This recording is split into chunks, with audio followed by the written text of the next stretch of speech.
Study IQ IAS, अब तैयारी हुई अफोर्डेबल। नमस्कार दोस्तों इसमें कोई डाउट नहीं है, किसी भी देश के लिए जो उसका डिफेंस सिस्टम है वो काफ़ी ज़्यादा स्ट्रांग होना चाहिए। इसका कारण यह है, मान लीजिए कोई देश आपके ऊपर अटैक करता है तो पहले आपके पास क्षमता होनी चाहिए ना, ताकि आप अपने आप को बचा सको, तभी तो आप दूसरी बार अटैक कर पाओगे। तो यहाँ पर क्या हुआ है, रिसेंटली आपको याद होगा इजराइल ने 26 अक्टूबर को ईरान का जवाब दिया था। ईरान ने जो मिसाइल्स फायर किए थे इस महीने के शुरुआत में, तो यहाँ पर इजराइल ने भी यहाँ पर काफ़ी ज़्यादा बॉम्बिंग की ईरान के ऊपर। लेकिन जो इसमें एक इंपॉर्टेंट चीज़ निकल कर जो सामने आया है, जो बहुत से लोगों का ध्यान भी नहीं गया, वो ये है कि ईरान के अंदर यहाँ पर जो S-300 मिसाइल सिस्टम लगा हुआ था, और आपको पता ही होगा S-300 दिया जाता है रशिया के द्वारा, उसको पूरी तरह से डिस्ट्रॉय कर दिया। जी हाँ, और कहीं ना कहीं ये भारत के लिए भी चिंता है, क्योंकि S-400 जो इसका ऊपर वाला वर्जन है वो भारत के पास है। तो S-300 जो पूरा सिस्टम है वो डिस्ट्रॉय हो चुका है, और ईरान अब और ज़्यादा वल्नरेबल हो गया है। मतलब आगे यहाँ पर अगर इजराइल अटैक करता है तो ईरान को कौन बचाएगा पता नहीं। तो इसी की वजह से हम यहाँ पर देखेंगे कि एग्जैक्टली हो क्या रहा है, काफ़ी कुछ आपको जानने को मिलेगा। चलिए आगे बढ़ते हैं, लेकिन उससे पहले मैं आप सबको ये भी बता दूं कि इस दिवाली सेल के दौरान आप हमारे जो भी यूपीएससी के कोर्सेज हैं उसको बहुत कम दाम पर ले सकते हैं। सिंपली यहाँ पर जो लिंक है वो कमेंट सेक्शन में दिया हुआ है, वहाँ पर जाइए और आपको यूज़ करना है ये कोड अंकित लाइव, ताकि आप मैक्सिमम डिस्काउंट ले सकें। और इसके अलावा अगर आप MCQs अटेम्प्ट करना चाहते हैं तो मेरे इंस्टा पेज पर जाइए, वहां पर स्टोरीज में जितने भी MCQs हैं उसको भी आप अटेम्प्ट कर पाएंगे। तो चलिए शुरुआत करते हैं, और सबसे पहले ये देखते हैं कि एग्जैक्टली हुआ क्या है। देखिए, आपको याद होगा कि यहाँ पर जिस तरीके से इजराइल ने हिजबुल्लाह के ऊपर अटैक किया था, उसके बाद जो ईरान है उन्होंने पूरी तरह से काफ़ी सारा जो मिसाइल्स है उसको लॉन्च किया था इजराइल की तरफ।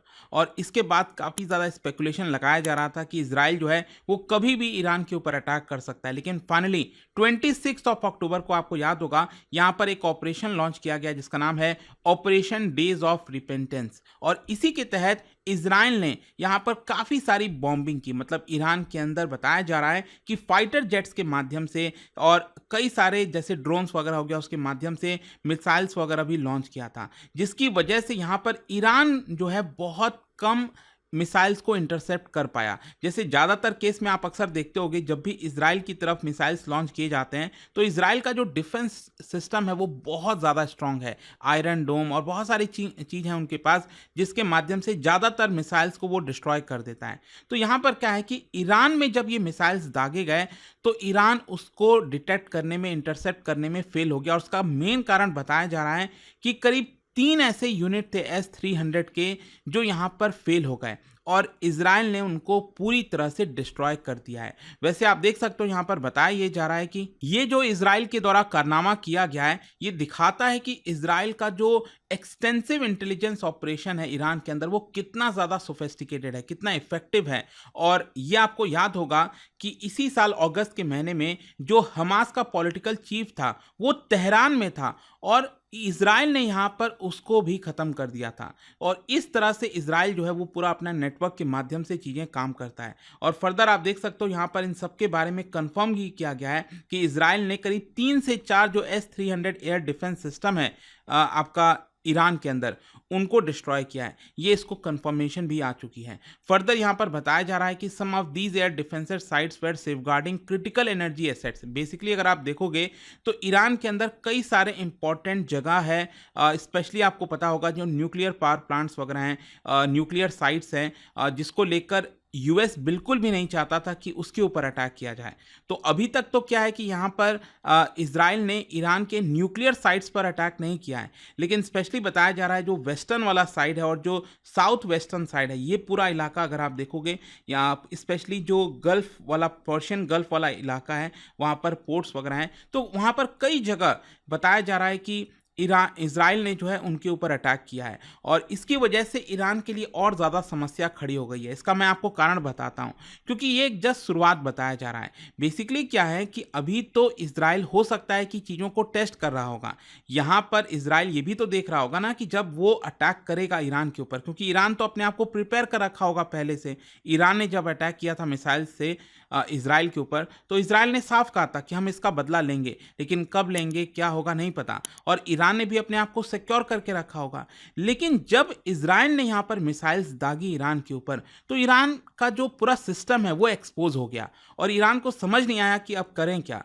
तो इसकी वजह से यहाँ पर अब इजराइल को लग रहा होगा कि फ्यूचर में वो और ज़्यादा डीप में जाकर ईरान के अलग अलग जगहों पर जो मेन उनके ठिकाने इंफ्रास्ट्रक्चर इलाके हैं वहाँ पर और मतलब बदसलूकी से वो अटैक कर सकता है। और इसीलिए मैं कह रहा हूं कि आगे जब अटैक करेगा इजराइल ईरान के ऊपर, तो ईरान का क्या होगा, क्योंकि उनका जो पूरा डिफेंस सिस्टम है वही एक तरह से फेल हो गया है। और इसके अलावा मैं आपको ये भी बता दूं कि यहाँ पर जो एयर डिफेंस सिस्टम है वो तो फेल हुआ ही है ईरान का, लेकिन इसके अलावा भी यहाँ पर बताया जा रहा है कि ईरान में जो की मिसाइल प्रोडक्शन फैसिलिटीज हैं जो ईरानियन रेवोल्यूशनरी गार्ड कोर के द्वारा चलाया जाता है उनको भी खत्म कर दिया गया है। इसके अलावा बताया यह भी गया है कि इजराइल ने ड्रोन्स का भी इस्तेमाल किया गया है इस पूरे अटैक में, और इजराइल और ईरान के ऑफिशियल्स दोनों ने इस चीज़ को कंफर्म किया है। खैर देखिए, हमारे लिए यहाँ पर जो एक और इम्पॉर्टेंट चीज़ जो हमें समझने की है वो है S-300 के बारे में। देखो, आपको पता ही होगा कि भारत ने S-400 यहाँ पर इंपोर्ट कराया है और वो हमारे लिए एक इंपॉर्टेंट हिस्सा बना हुआ है हमारे डिफेंस सिस्टम का।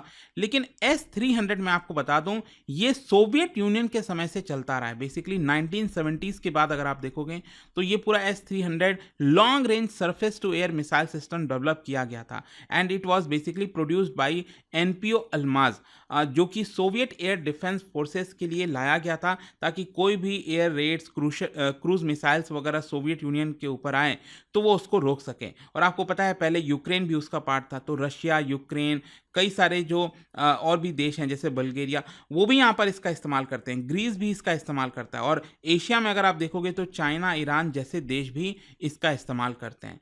तो यहाँ पर हो क्या रहा है कि ईरान ने Russia made S-300 air defence system लिया था ताकि वो अपने स्ट्रैटेजिक साइट्स को प्रोटेक्ट करके रख सके। और इसकी शुरुआत मैं आपको बताता हूं, ईरान ने रशिया से 2007 से इसकी मांग की शुरुआत की थी और 2007 में ईरान और रशिया के बीच में एक कॉन्ट्रैक्ट हुआ था $800 मिलियन का, ताकि ये S-300 मिसाइल सिस्टम दिया जा सके ईरान को। लेकिन क्या होता है, 2010 में यहाँ पर पूरा डील जो है वो फ्रीज हो जाता है क्योंकि यूनाइटेड नेशंस जो है सैंक्शंस लगा देता है ईरान के ऊपर, जिसकी वजह से रशिया ने ये S-300 देने से इनकार कर दिया, ईरान को नहीं दिया। लेकिन उसके बाद फाइनली आपको याद होगा 2014 में क्या हुआ था, जो क्राइमिया वाला पूरा मसला था, यहाँ पर आरोप लगाया गया कि रशिया ने जो क्राइमिया वाला पार्ट है यूक्रेन का वो गलत तरीके से अपने अंडर में ले लिया है, जिसकी वजह से रशिया के ऊपर भी सैंक्शंस लगाया गया। तो कहीं ना कहीं इसी को देखते हुए यहाँ पर रशिया ने सोचा कि हमारे ऊपर भी सैंक्शंस लगाया जा रहा है तो इसका कोई फायदा नहीं है, और उन्होंने ईरान को यहाँ पर S-300 देने का निर्णय ले लिया। और फाइनली बताया जाता है कि 2016 में ईरान ने कंफर्म किया था कि उसको S-300 सिस्टम जो है मिल गया है रशिया से। और S-300 में आपको बता दूं इसकी अच्छी खासी कैपेसिटी है, डुअल रडार सिस्टम वगैरह इसके अंदर लगा हुआ है, जिसकी मदद से जो भी मिसाइल्स वगैरह इधर आते हैं तो उसको वो ट्रैक करता है और फिर उसके बाद यहाँ पर मिसाइल लॉन्च करता है ताकि उसको हवा में ही खत्म किया जा सके। तो ईरान यहाँ पर कहीं ना कहीं बैलेंस करने की चीज, काउंटर बैलेंस करने की चीजें कोशिश कर रहा था, क्योंकि इजराइल से उसको खतरा है, इसके अलावा यहाँ पर सऊदी अरब वगैरह उसके साथ दुश्मनी है तो उनसे भी यहाँ पर खतरा है। तो काफ़ी चीज़ों को देखते हुए यहाँ पर ईरान ने डिसाइड किया था कि S-300 सिस्टम वो रशिया से लेगा। और 2015 में भी मैं आपको बता दूं, अल जजीरा ने भी इसको कंफर्म किया था कि इसकी अच्छी खासी कैपेसिटी है S-300 की। लेकिन क्वेश्चन यहाँ पर आप सभी के मन में यही आ रहा होगा कि जो IAF है, देखो ये इंडियन एयरफोर्स नहीं है, ये मैं बेसिकली इजरायली एयरफोर्स की बात कर रहा हूँ, ठीक है, ये ध्यान रखिएगा। तो आखिरकार इजरायली एयरफोर्स ने अभी रिसेंटली S-300 को कैसे डिस्ट्रॉय कर दिया। देखो मैं आपको बताता हूँ, एक्चुअली इस तरह के चीज़ों में अक्सर आपने देखा होगा जो बायलैटरल एक्सरसाइजेज होते हैं ना वो काफ़ी मददगार साबित होते हैं। अक्सर आप देखते होंगे भारत भी कई देशों के साथ मिलकर जो air defence, multilateral exercise, bilateral exercise, ये सारी चीज़ें करता रहता है। तो इससे क्या है ना, जिन भी देशों के साथ हम ये करते हैं तो उनके डिफेंस सिस्टम वगैरह के बारे में भी हमें पता चलता है, उसके बारे में नॉलेज मिलती है, जो कि रियल वॉर के समय काफ़ी काम आ सकती है। तो यहाँ पर बताया जा रहा है कि इजरायली एयरफोर्स का जो एक्सटेंसिव ट्रेनिंग है, प्रिपरेशन है, वो इस समय काम आया था। और स्पेशली यहाँ पर जो उन्होंने ग्रीस से सीखा है, ग्रीस के साथ इजराइल ने जो भी यहाँ पर एक्सचेंजेस किए हैं डिफेंस, और ग्रीस मैंने आपको पहले ही बताया था S-300 का इस्तेमाल करता है, तो मे भी शायद इजराइल को पता होगा S-300 के बारे में कि उसको कैसे भेजा जाए, और इसीलिए इजराइल काफ़ी अच्छे से कामयाब हो गया S-300 को ख़त्म करने के लिए। और देखिए ये भारत के लिए और भी चिंता की बात इसलिए है क्योंकि अभी रिसेंटली आपको याद होगा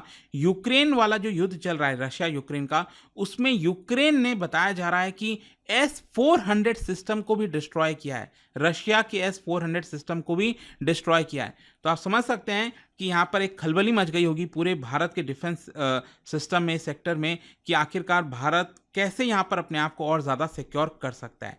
खैर इसका इम्पैक्ट क्या आता है मैं आपको बताता हूँ। जब भी इस तरह की चीज़ें होती हैं ऑब्वियस सी बात है उस देश का जो एक्सपोर्ट है वो भी कमज़ोर होता है और यही चीज़ आपको देखने को मिलेगा। रिसेंटली जो Stockholm International Peace Research Institute की रिपोर्ट आई थी उसमें बताया गया कि 2022 में यहाँ पर जो लार्ज स्केल इन्वेजन हुआ था यूक्रेन में रशिया के द्वारा, इसके बाद से अगर आप देखोगे तो रशिया का जो एक्सपोर्ट है डिफेंस का उसमें 52% की गिरावट आई है। और बताया जा रहा है कि जो रशिया ने एक्सपोर्ट किया था 2014 से 18 के बीच में, इन 5 वर्षों में इसको अचीव करने में अभी रशिया को बहुत समय लग जाएगा। लेकिन इससे भी बड़ा क्वेश्चन यहाँ पर यह है कि व्हाट नेक्स्ट फॉर ईरान, मतलब ईरान के लिए क्या, क्योंकि ईरान के लिए तो बहुत मुश्किल हो गया है, बहुत बड़े प्रॉब्लम में चला गया है इस समय ईरान। उनका डिफेंस सिस्टम डिस्ट्रॉय हो गया है। S-300 सिस्टम जो है उसको कैसे रिप्लेस करे अब वो, और मे बी अगर मान लीजिए शायद बात ये भी हो रही है कि ईरान चाहता है कि S-400 लिया जाए रशिया से, लेकिन अभी आपको पता है रशिया ऑलरेडी वॉर में है यूक्रेन के साथ,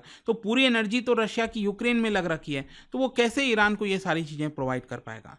तो ये देखने वाली बात होगी, अब आगे समय ही बताएगा कि एग्जैक्टली होता क्या है। लेकिन जाने से पहले एक इंटरेस्टिंग क्वेश्चन आप सभी के लिए, हम डिफेंस की बात कर रहे हैं, क्या बता सकते हो कि इंडियन एयरफोर्स के द्वारा नॉर्थ ईस्टर्न स्टेट्स में जो एरियल एक्सरसाइज कंडक्ट किया गया था उसका नाम क्या है? इसका राइट आंसर आप सबको पता है, मेरे इंस्टाग्राम पर तो मिलेगा ही, वहां पर अगर आप नहीं हो कोई बात नहीं, टेलीग्राम से ले सकते हैं इसका सही उत्तर। मैं कई सारे जो MCQs हैं वो यहाँ पर स्टोरीज में डालता रहता हूँ। अगर आपको PDF चाहिए तो टेलीग्राम पर आइए, अलग अलग सोशल मीडिया पर आप जुड़ पाओगे। और जैसा मैंने आपको बताया, अगर आप UPSC की तैयारी कर रहे हैं, कोई भी बैच चाहते हैं, you can simply use this code Ankit live to get maximum discount. And I hope कि वीडियो आपको पसंद आया होगा। मिलता हूँ आपसे next time. Till then thank you very much, see you soon. Study IQ IAS, अब तैयारी हुई अफोर्डेबल।